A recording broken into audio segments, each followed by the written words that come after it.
I want to say something about the Wyeth Endowment for American Art, which has supported scholarship at the Center for many years, most conspicuously through the Wyeth 2-year postdoctoral fellowship. And I'm glad to see various former fellows here with us this afternoon, and I think they really are a remarkable bunch.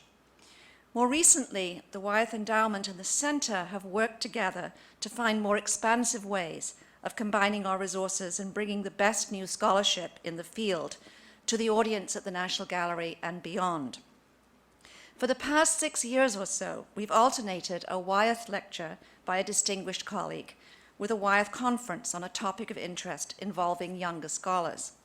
Today, we welcome our third Wyeth lecturer, Alexander Nemiroff. He follows in the footsteps of Jules Prown and Kathleen Foster. Something of a Yale trio, I'm afraid we have to admit. But I'm relieved to note that Alex spent the first 9 years of his early career at Stanford University. However, the fact cannot be denied that he's now back at Yale, where he received his MA and PhD degrees.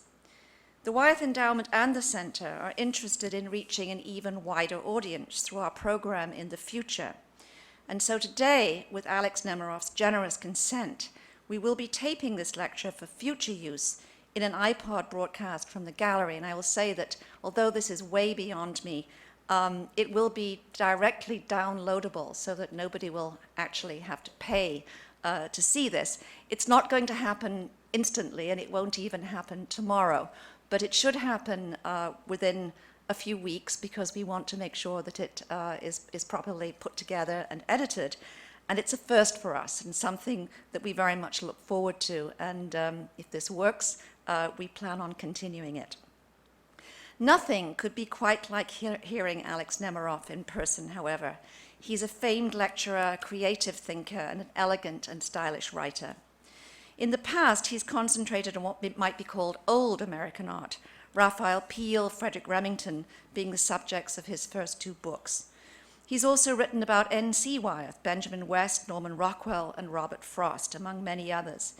Most recently, he's turned to photography and film and is teaching courses on Hollywood film and on the visual culture of the American home front, 1941 to 45, at Yale.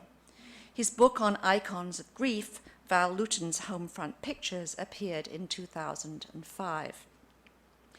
Alex Nemiroff is currently engaged in a book about a performance of Macbeth during the Lincoln presidency, which I look forward to, and is working on a study of the artistic relationship between his father, Howard Nemiroff, and his aunt, Diane Arbus. Literature, poetry, and the vision of photography are clearly as much a part of Alex Nemiroff's life as the history of art, and they've infiltrated his thinking at every point, whether writing about the scene of imagination in N.C. Wyeth's Wreck of the Covenant, or imagination, embodiment, and the refusal of selfhood in Peale's Blackberries, or democracy and natural history in the work of Godman and Audubon. Alex Nemiroff has become a leading cultural historian of a very special stripe, however, one who places the work of art center stage and makes it shine. It's a great honor to welcome him today as our Wyeth lecturer for 2007. He'll speak on Groundswell, Edward Hopper in 1939. And in this Hopper moment at the gallery, he could not have chosen a more welcome subject. In conclusion, I just want to say that I've been reading with great pleasure Roger Angel's marvelous memoirs. And at the very beginning of one, which is about Maine, Angel begins, "Mr. Hopper, paint me a seascape." This afternoon, I really want to say, Mr. Nemiroff, paint us a hopper. Thank you, Alex. Thank you, Elizabeth, for that very nice introduction. Thank you all for coming here.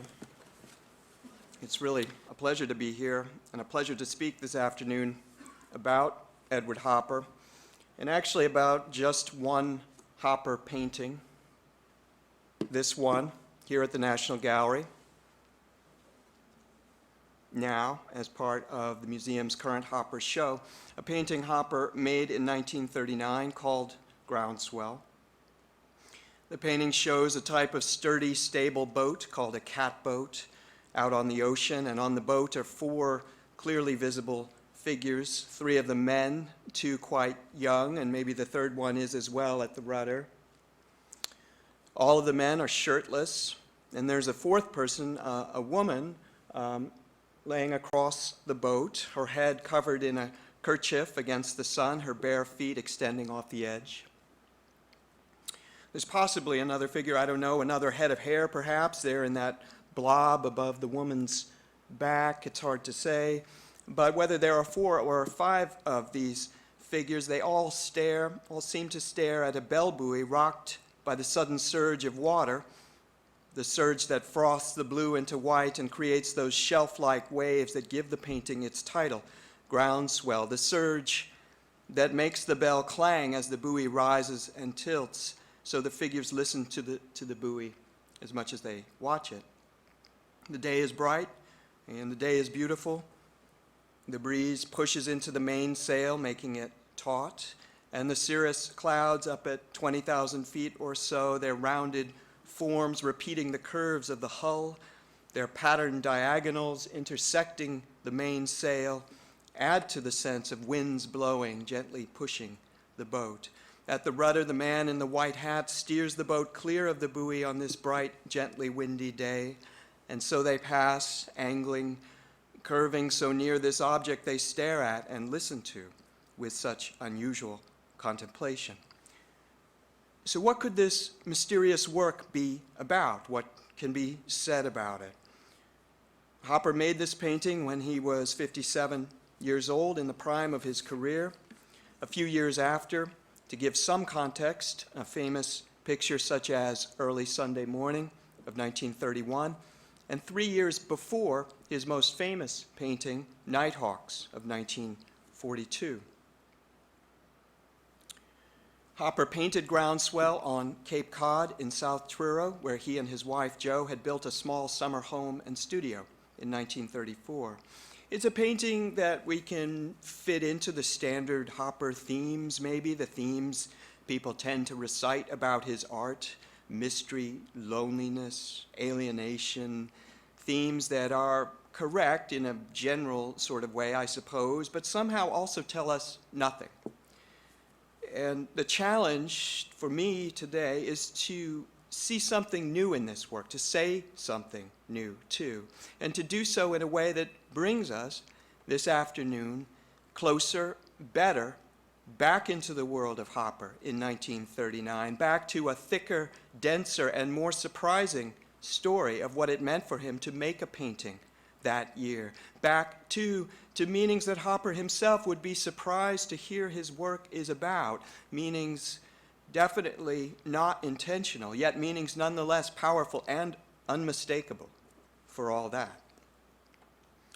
So how to get into this? The way first is to look at how Groundswell reworks some well-known earlier American paintings, how it riffs on them to create a nautical scene more attuned to the late 1930s. And I have in mind 2 such earlier works, and the first is on the screen.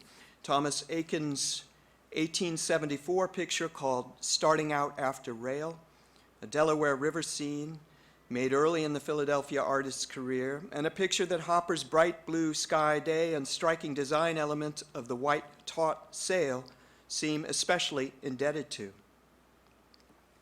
In the 1930s, the art historian Lloyd Goodrich praised Eakins and Hopper both, writing about each, mutually establishing their critical reputations, and so it was, I'm sure, that Hopper thought of himself as an heir to Eakins, and for that matter, an heir to Winslow Homer. The second of my examples, and there on the screen, is Homer's famous picture of 1876, which you know well, called Breezing Up, a Gloucester, Massachusetts scene, a catboat scene, too, with a group of 4 figures, a man and 3 boys, sailing fast, exhilaratingly, in the swift flying wind that bellies the sail and makes the cloud emulating froth, floating or flying in the boat's wake. And so if we look at these 2 pictures side by side, we can see anew Hopper's way of borrowing here again from an artist Goodrich wrote on. But we can see too, of course, as with the Eakins picture, the differences. Instead of the hopefulness of the Eakins, the sense of a beginning, of starting out for rail. Instead of the joyful exuberance of the Homer, Hopper substitutes something more meditative and grave. And this gravity and somberness centers on what the Hopper has and the Homer and the Aikens do not. That is the buoy. It is a heavy, dark, gravely ringing thing, and it is this one dark thing in the painting that makes the figures stare and that gives the picture its weight. So what is this buoy about? What more can we say about it? Well, as the start of an answer, let's look now at the two paintings Hopper made in 1939, immediately prior to Groundswell. And one of them is on the screen, an interesting but not so well-known picture called The Bridle Path, now at the San Francisco Museum of Modern Art. It's a Central Park picture. Hopper painted it through much of April 1939, and it shows three riders, two women and a man astride horses that gallop fast as these three riders prepare to enter that tunnel to the right.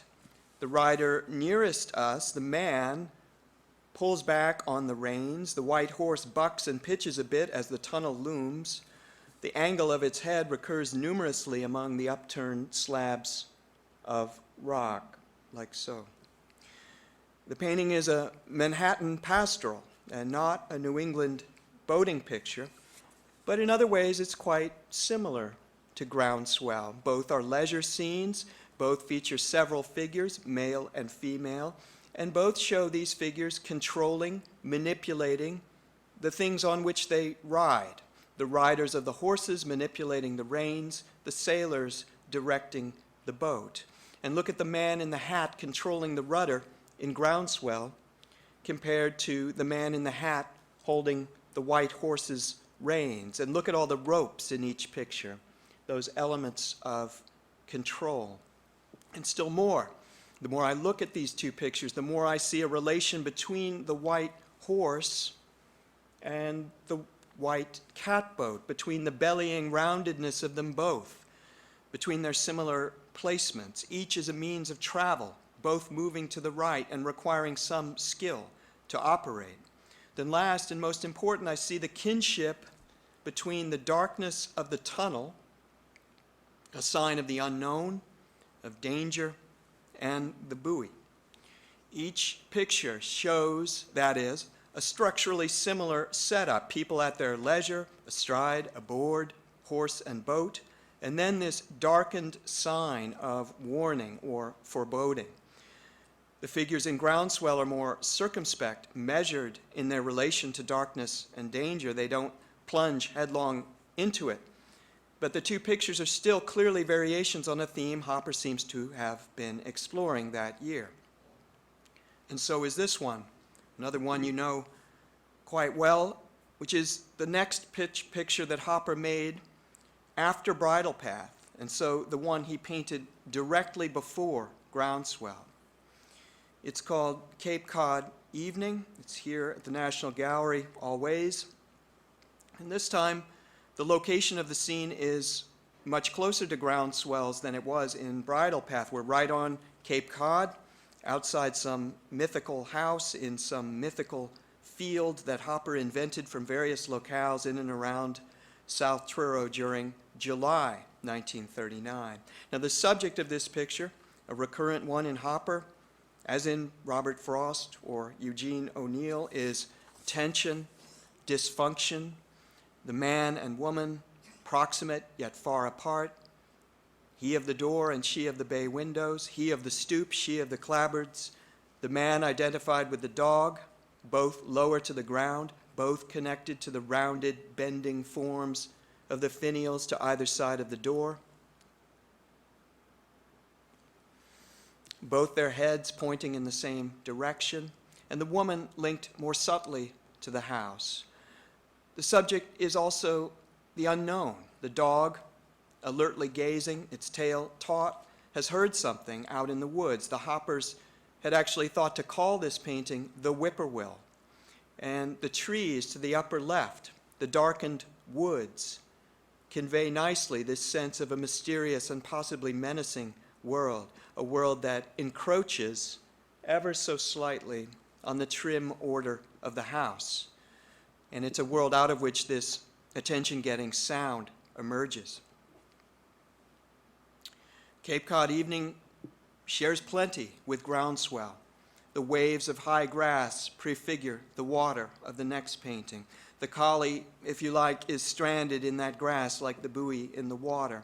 The white and dark halves of both pictures stand out when you see them like this together. The boat repeats the white house of Cape Cod evening. The buoy repeats the woods. And most important, sound connects the two works. The sound of something unknown and perhaps threatening. The sound that catches, in each case, the collie's and then the sailor's attention. Groundswell, then, incorporates elements from both of Hopper's two immediately earlier pictures. The buoy especially does this, condensing the threat of tunnel and woods into that one ringing object. Now, Hopper painted Groundswell in August and early September 1939. He finished it on September 15th, 1939. World War II, of course, began on September 1st of that year with the Nazi blitzkrieg into Poland. A few days before, on August 23rd, you have the Nazis and the Soviets signing their non-aggression pact. It's quite a time for Hopper to have painted this picture. And even if he was avowedly non-political in his art, even if he summoned all of his considerable misanthropic energies to defeat for all time any obvious, clear view of his paintings being about any event or person, and even though there's nothing in Groundswell that directly indicates the war, it's still striking, and to me, actually awe-inspiring, to look at this picture and see that its brushstrokes come from those same momentous weeks when the world would never be the same again. And it's striking, too, that the action in the painting refers to far-off destruction and its effect on a peaceful place. The word groundswell, the phrase, according to the dictionary, means an undulation of the ocean with deep rolling waves, often the result of a distant storm or earthquake. The rolling swells in Hopper's painting, the swells that cause the buoy to bob and the bell to ring, come from beyond the horizon. There's signs of a distant commotion, of chaos elsewhere, that strangely reverberates from afar on a bright, beautiful, and otherwise calm day on the New England coast. You could say that this is not quite right, that there had been a huge hurricane on the New England coast only the year before, that maybe that's an explanation, the Great Storm of 1938, and that hurricane is what Hopper's picture refers to, and no doubt that must have been in his mind when he made the painting, this hurricane that decimated New York State, Massachusetts, Rhode Island, Connecticut. But even that storm of 1938 was somehow linked to cataclysms in Europe. As the New York Times of September 22nd, 1938 showed in its headlines, just back and forth, the hurricane headline is here, Chamberlain appeasing Hitler is right here. And so does the headline of September 23rd, Chamberlain meets Hitler, storm toll 462. It's as though, finally, this picture is also combining those two storms, those two cataclysms from afar. Is this picture then an allegory, somehow, of European disaster over the horizon and its effects on sunny, leisured America? Certainly there's a difference, a big one, between Groundswell and a similar, slightly earlier Cape Cod picture, a watercolor of 1935 called Yawl Riding a Swell, a difference that shows how specific to 1939 that bell buoy is. It is that ringing bell, the extra signal, the sign that need not even be conceived to be included in 1935, that's not necessary in 1935, that something now dangerous in 39 is in the air. The bell is ominous. And maybe that's why this painting seems haunted by, seems strangely related to, a famous painting of beautiful young people contemplating the stony sign of their mortality, Poussin's Arcadian Shepherds, with its shepherds examining the tomb inscribed, Et in Arcadia ego, I too once lived in Arcadia, men and a woman, the men's bare arms visible, all of them staring at, pondering this emblem. So Hopper's sailors stare at the bell as if made aware of death for the first time. Whose death? Their deaths? Those of people overseas? The two are one and the same, actually. As Hemingway put it in the epigraph to For Whom the Bell Tolls, his Spanish Civil War novel of 1940, the epigraph from John Donne that closes, any man's death diminishes me because I am involved in mankind, and therefore never send to know for whom the bell tolls. It tolls for thee. Is this a painting about, then, Americans secure and comfortable, losing their innocence, learning of the newest war in Europe, the one that will affect them so gravely? W.H. Auden wrote his famous poem, September 1st, 1939, down the coast in Manhattan in the same weeks that Hopper finished this painting. And there's a kinship between Hopper's picture and Auden's poem about the shock of far-off events on American shores. And think also of another poem from that same month, this one less well-known but still powerful, a poem called The Day is a Poem, written by Robinson Jeffers, the bleak and solitary poet of the Central California coast. Jeffers, who even dated this poem of his September 19th, 1939, so 4 days after Hopper finished the painting you're looking at. So this is Jeffers' poem, The Day is a Poem. The day is a poem. This morning Hitler spoke in Danzig. We heard his voice. A man of genius, that is, of amazing ability, courage, devotion, poured on a sick child's soul, heard clearly through the dog wrath, a sick child wailing in Danzig, invoking destruction and wailing at it. Here, the day was extremely hot. About noon, a south wind, like a blast from hell's mouth, spilled a slight rain on the parched land, and at 5, a light earthquake danced the house, no harm done. Tonight I have been amusing myself watching the blood-red moon droop slowly into Black Sea through bursts of dry lightning and distant thunder. Well, the day is a poem, but too much like one of Jeffers, crusted with blood and barbaric omens, painful to excess, inhuman as a hawk's cry.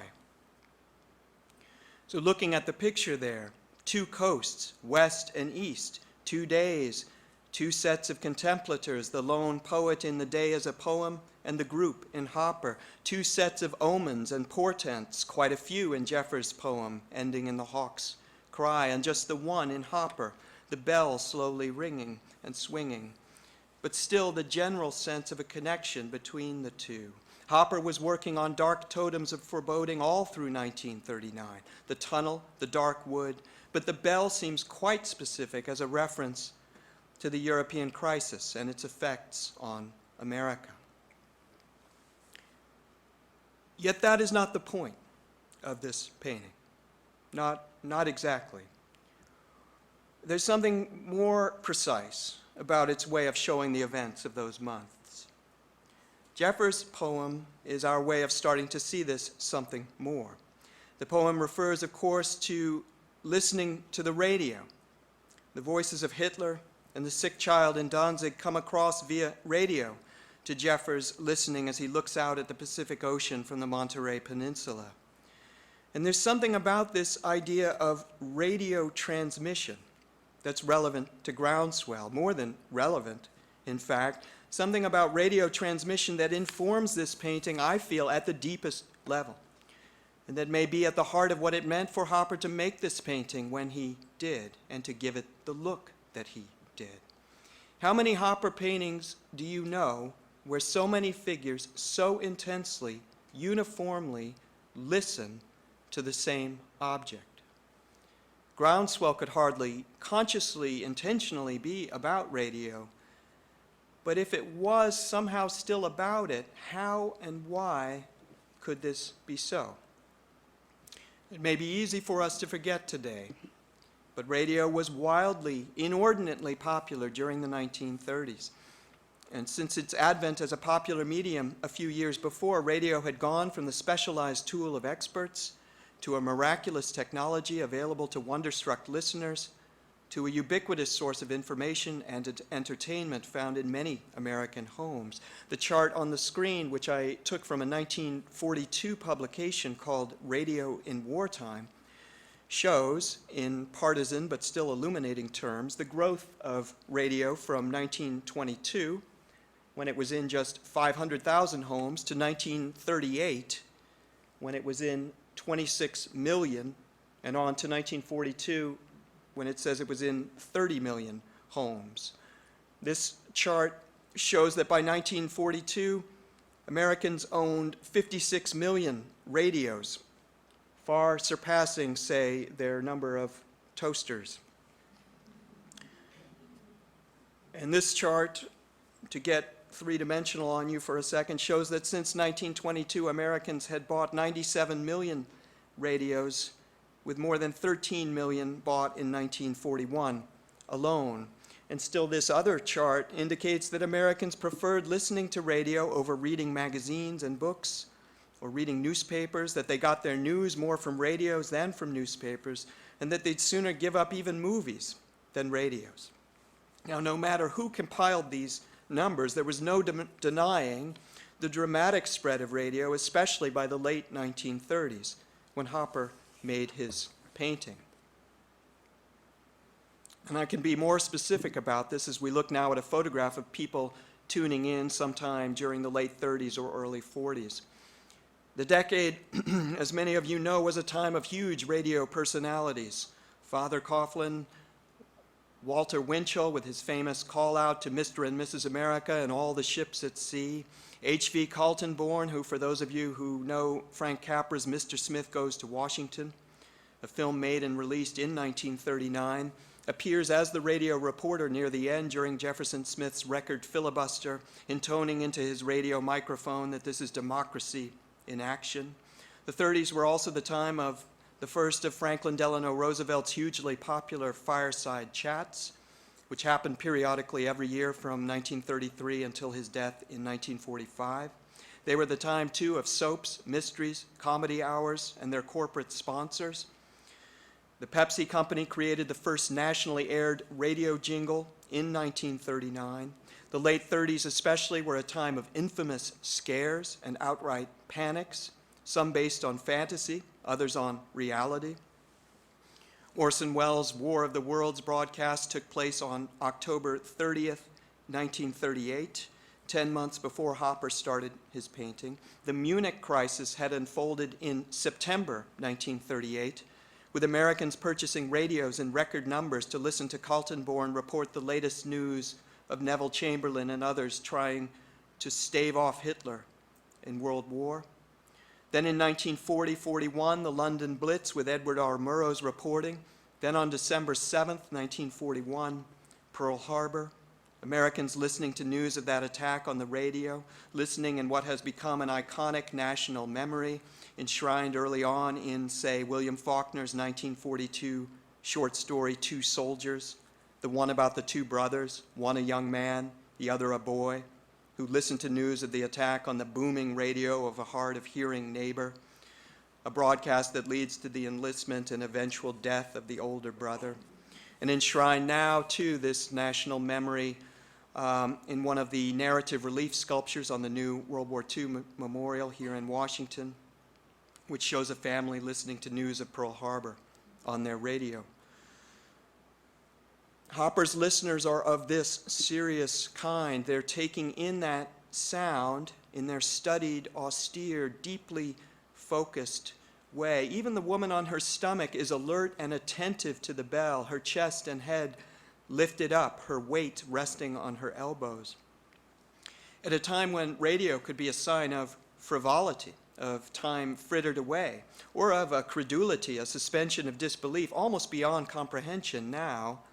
What were those people thinking who in 1938 used to tune in to hear a ventriloquist perform on the radio, as they did when they listened to Edgar Bergen and his sidekick dummy Charlie McCarthy?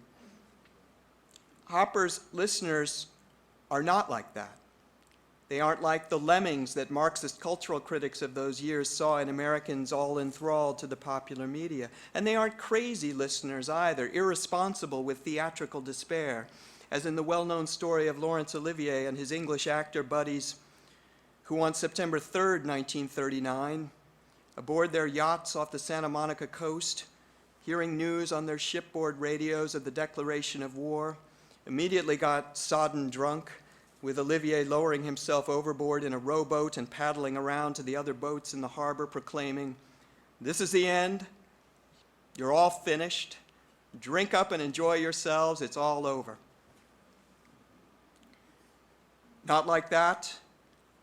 Not Hopper's sober, puritanical citizens. And it's actually a shame that Errol Flynn wasn't there with Olivier, so far as I know. As David Niven said about Flynn, you could always count on him. He would always let you down. Hopper's figures are swayed. Yes, they are swayed, as how could they not be, by these waves emanating from afar. This is a groundswell, after all, and it's difficult to ignore the political populist connotations of that word, the very 30s connotations of that word or phrase, the connotations of a rising tide of public opinion, a groundswell of belief. Indeed, a very 30s word when you think about it, a word implying a wave of popular sentiment that overcomes personal views and sweeps people up in a common sentiment. Yet at the same time, swayed by the swell, Hopper's sailors remain individual and in true Yankee stoic fashion, somehow also unmoved. Hopper, in fact, takes great care visually to designate not just the thoughtfulness, but even the subtly different thoughtfulness of each of his four listeners. The man at the rudder, most on the level of the bell, turning toward it as it turns toward him, the bell's negative spaces echoing the negative space under his right arm. Bound to the bell he is by all these visual correspondences and more, the bell in the hat, for example. He seems, this man, in the most active, engaged, physical response to the sound, steering a course in relation to what he hears. The three figures above, by contrast, are more removed, more detached, especially the two men whose positions above the bell and above the horizon give them a more meditative, airy, philosophical relation to the sound they hear. Heartening, maybe, or a bit sappy that such a sour figure as Hopper could portray his Americans in their patriotic colors in such a various yet uniformly serious relation to this grave sound that moves them. But this, I realize, is to get ahead of myself, because it's still very much an open question to many of you, I'm sure, and it should be an open question, whether, even unintentionally, Hopper's painting is at all about radio. So let's look at some other things about it. For one thing, there's the classical connection between radio and water. And I'm talking not just about waves and radio waves, not about wordplay that makes you ponder phrases like Long Island sound and sounding the depths, but other things. There's, for example, the pond and the stone, the analogy that scientists and engineers have long used to help people understand how radio works. You throw a stone into a pond, explains the radio historian Susan Douglas. That's the radio signal. And ripples flow out in all directions. Those are the radio waves. The crests of the waves radiate in a pattern, and the distance between each crest is the wavelength. The longer the wavelength, the lower its frequency. The shorter the wavelength, the higher the frequency, and so on. Waves, wavelength, Auden's September 1st, 1939 uses this idea with its lines, "Waves of anger and fear circulate over the bright and darkened lands of the earth, obsessing our private lives." Lines that the Auden scholar Nick Jenkins says refer to the radio waves emanating from the various national radio headquarters down the street from the 52nd Street bar where Auden set the poem. But there's more to say on this subject of water and radios. And on the screen is a photograph of Guglielmo Marconi, the inventor of radio. The frontispiece to a 1937 biography, a photograph that shows him in his characteristic captain's cap. Marconi was quite a sailor. But more than that, his radio inventions and fame were closely linked to the ocean. His ship, the Elettra, was his floating laboratory. Its sophisticated equipment led to some of Marconi's innovations in shortwave, long-distance wireless communication. His name was much in the news at the time of the Titanic disaster, during all the controversy about the wireless communications among the doomed ship and nearby vessels. Also, Marconi sent and received the first transatlantic wireless messages between the United States and England from, of all places, Cape Cod. And it was there in 1903 that he sent a message from President Theodore Roosevelt to King Edward VII, and then quickly received Edward's reply. There at the spot you see on the screen, the Marconi Station historic site now in Wellfleet, just 4 miles from South Truro.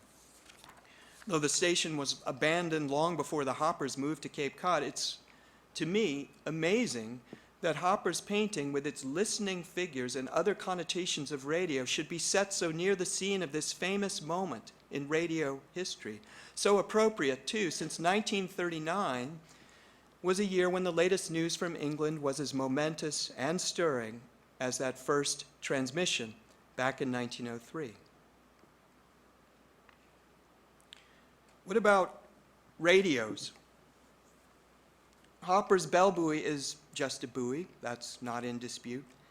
But this compact, dark device, with its interior sounding mechanism and its pattern of struts, this object at which all the figures stare and listen intently, also oddly evokes the general appearance of 1930s radios, like this Atwater Kent model you're looking at, or still others which I've chosen more or less at random.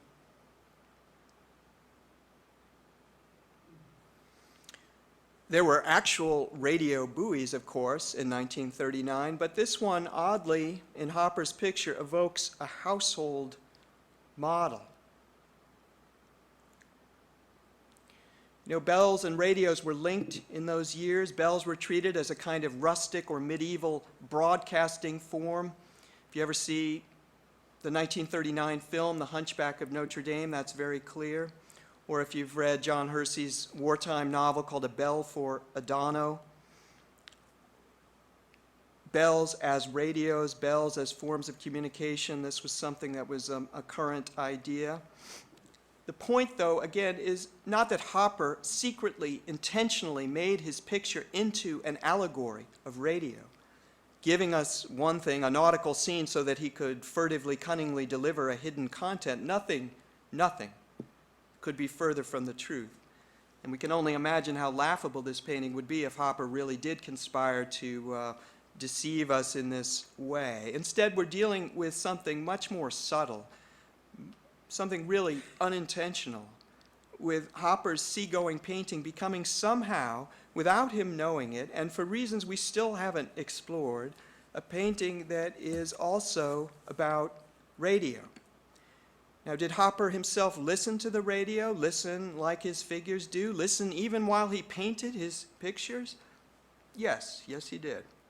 His wife, Jo, noted in February 1940 that while Hopper was at work on a painting, a Viennese waltz came over the radio. Did Hopper listen to the radio when he painted this work? I have no idea. But for him, painting was arduous work. He preferred standing at the easel, and he worked long hours. And it's not inconceivable that He wanted something playing even in the background as he made the very picture we're looking at. Did Hopper know people in radio? Did he know them in 1939? Yes, he did. On the screen is his painting called Pretty Penny, the last picture he made that year, and the first one he made after Groundswell. Pretty Penny shows the Nyack, New York house of the actress Helen Hayes and the playwright Charles MacArthur. Hayes, the famous Broadway performer, was also deeply involved in radio, especially in 1939, the year she appeared in several productions of Orson Welles' weekly hour-long radio show called Campbell's Playhouse, which featured different dramatic productions each week. Even as Hopper and Joe traveled to Nyack to meet with Hayes and MacArthur in their home, even as Hopper returned to make further studies of the house in November and December, Hayes was performing, sometimes alongside Welles himself, and with her beautiful, distinctive voice, carrying out across the nation from coast to coast in Campbell's Playhouse productions. Hopper's picture itself, which is at the Smith College Museum of Art, is an unusual picture for him, a straight commission. Hayes and MacArthur wanted a picture of their beloved, expensive home with its cute nickname, and Hopper groused and grouched about the whole business while turning in this performance. But there it is, nonetheless, a picture that's kind of like a kinder, softer Cape Cod evening, with its white house on the right and intruding dark tree on the left, but lacking here, I think, any quixotic coexistence between the two elements. A picture, too, with some affinities, even to Groundswell, with its similar arrangement of white on the right and dark on the left, and the cirrus clouds. But a picture that's finally most important, not as an aesthetic creation, but as a sign that Hopper was, in 1939, and in the picture he made immediately after Groundswell, no less, deeply aware of the world of radio, and deeply aware of mass media generally. On the screen is Hopper's painting called New York Movie, which he began in December 1938 and completed in January 1939. So this is the picture he made prior to Bridle Path. So the sequence of work that year was New York Movie, Bridle Path, Cape Cod Evening, Groundswell, and Pretty Penny. New York Movie is based on Hopper's gathered studies of various New York theaters. He got Joe to pose in the hallway of their apartment building as the distracted, pensive usherette. Yet still he makes the work come together into a believable whole whose structure by now might seem familiar to us.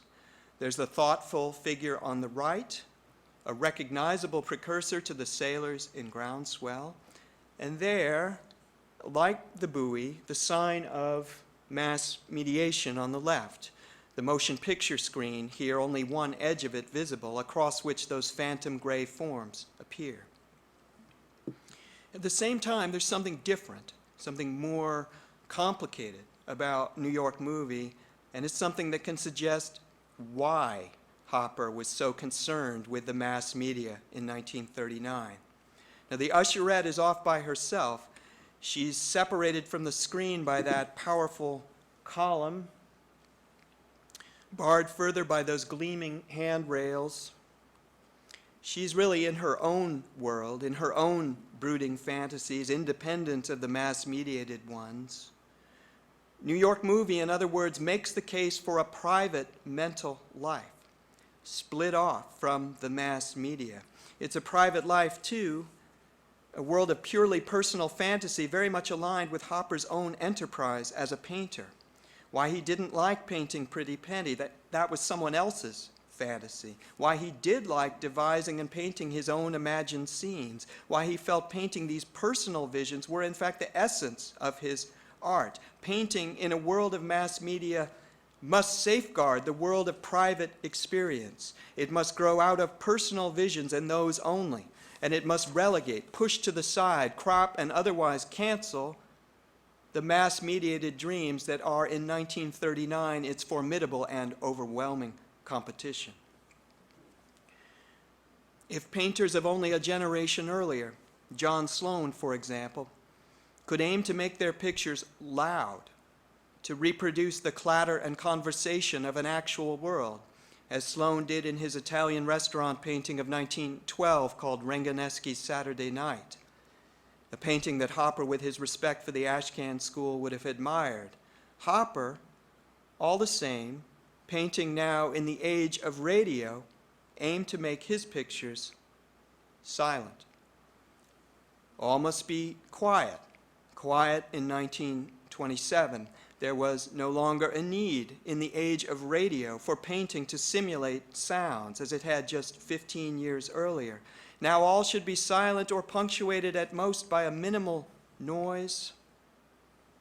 A bell tolling, for example, whose singular sound somehow would redouble the silence.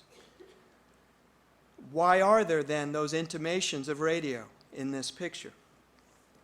Painting, for Hopper, to remain important, must take on its competition. It must crop and cancel this competition in the way that New York Movie pushes the film screen to the side, or, as in Groundswell, it must convert this competition back into the world of personal, pensive experience, turning fatuous public scenes of enthrallment to technological wizardry back into austere private contemplation, turning radios and radio listeners back into sailors listening to a bell. And look in this respect at the atmosphere of Hopper's picture, the brilliant sunlit day. It too suggests this need to convert the competitor's powers, here the powers of ringing clarity, back into the world of painting. And a comparison to a very different but somehow related picture by Hopper illustrates the point.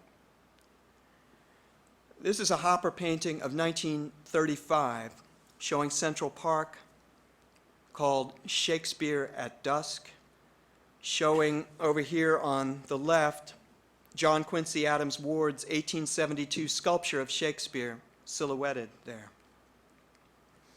Hopper turns Ward's Shakespeare into another lonely, brooding modern, set amid the twilit spaces of his isolation. What's so striking about this twilit picture to me is its anticipation of the brilliant Groundswell. The oval of green at lower right and the swelling curve of the catboat. The tree at right leaning inwards in Shakespeare at Dusk, and the mast leaning outwards in Groundswell, but still the two in some relation.